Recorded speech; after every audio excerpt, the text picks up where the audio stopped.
Торонтода Голодомор курбанларына айбиде текленілді Торонто авалиманындан ве Антария гүлінің ялысындан ұзақ олмаған сергі мейданында кечірілген ресми мерасемге юзлерже адам келді. Айбиденің мерkezінде Петро Дроздовскийның балылықның аджи хатарасы, яғни горькая память детства әйкелі. Айны бойлы әйкел Украина шәрлерінде ве дегер мемлекетлерде ерлештірілген. Айбиделерді. Айбиденің яратылуы $3 миллион $200,000 Украин диаспорасы топлады.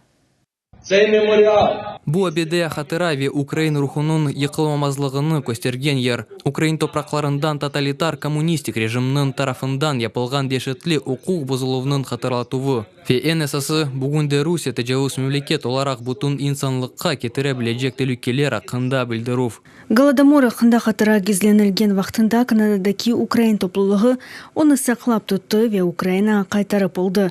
Бу пек эмиетли иссеви мен бу хатырага кол туткан топлулугубуздун ойкен азаларына айрыжа дарым Олег Сенцовны ве Кырым татарларыны да тушунмелемиз.